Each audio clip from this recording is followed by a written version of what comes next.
Tell me, what state does function according to what you call the minimal levels of honesty? Is there a state? None. States are power centers.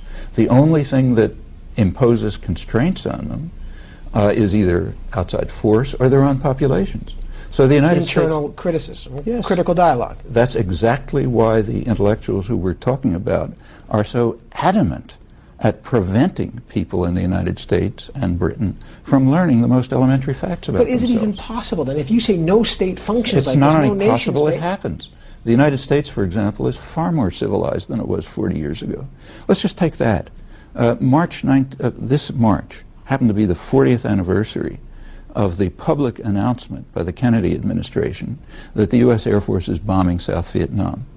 It also initiated chemical warfare to destroy crops, initiated napalm, started driving millions of people into concentration camps to separate them from the guerrillas who they knew they were supporting.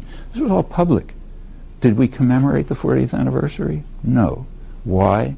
Because 40 years ago, nobody cared. If the government announces, okay, we're going to start bombing another country and use chemical warfare to wipe out their crops and drive them to concentration camps, fine, not a problem. So there was no protest and no discussion. But now there's more protest and discussion. Yes, because the country has gotten more civilized. No U.S. president today, or for the last 20 years, could conceivably do what Kennedy could do with total impunity 40 years ago. And the reason is because there was massive popular protest opposed by the intellectual classes, of course, who hate it. But it led to all sorts of things, including opposition to aggression and violence. It also spawned the contemporary civil rights movement, the feminist movement, the environmental movements, and all sorts of other things. And it imposed important constraints on straight violence. In fact, that's how we got rid of slavery. That's how we got rid of feudalism. That's how every step of... So are we moving towards an emancipation from these things? Slowly. You're optimistic? Yes. Over time, there has been agonizingly slow progress, but very real, always opposed by the intellectuals who support violence and atrocities and try to justify them and try to prevent the population from knowing about them. But fortunately, their control is limited, and therefore what will the state look like at the end? At the end? Yeah. The end is a long time. Okay, but I mean, what would we look like? At the end, I think states ought to dissolve, because I think there are legitimate structures. But that's a long time. That's it.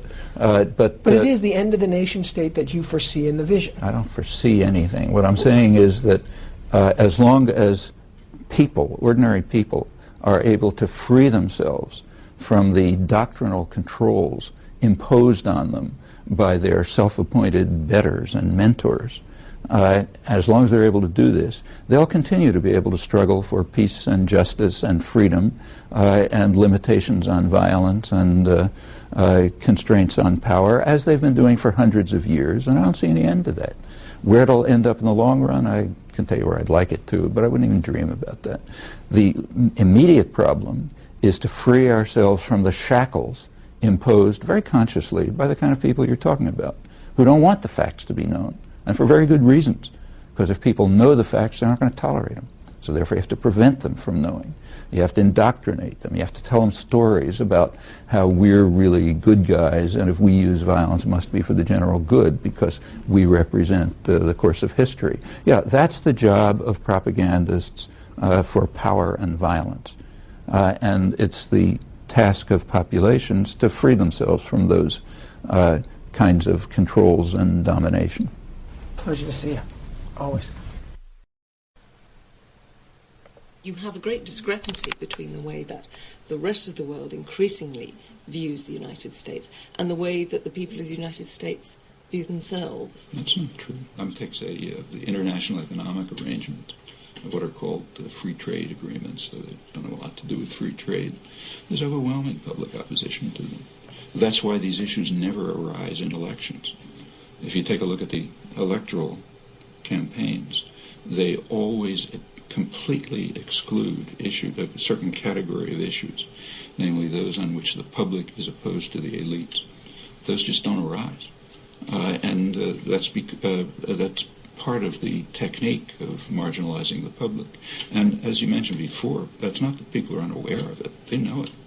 So before the year 2000 election, about 75% of the population regarded it as a complete farce. But in which case, I mean, what happens to transfer that kind of feeling into any kind of action? Because at the moment you have people who actually, although they may be in favour of the idea of more self-government, having more control over their destinies, they're pushed to the limits just trying to, keep their families together, keep their jobs down. I think there isn't going to be that kind of support. That's part of the technique of control.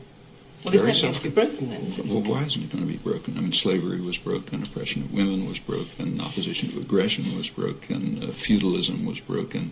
You look over history, one after another form of coercion and control has been broken. As the Soviet system was collapsed from inside, every system of tyranny we know about and oppression has been, people chip away at it and it ultimately collapses. There's nothing special about them. I mean, the systems of power that exist now are quite fragile. And they know it. So the World Economic Forum, for example, is well aware. That's what the Financial Times called the masters of the universe. Now, they're well aware of how fragile their control is and concerned about it, and rightly. What I wonder, though, is how you square your fundamental optimism about human nature with what seems to be a pretty pessimistic analysis of what's happening in the world.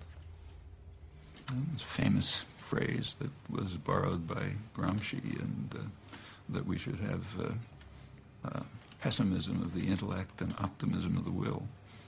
It's sensible. Professor Chomsky, thank you.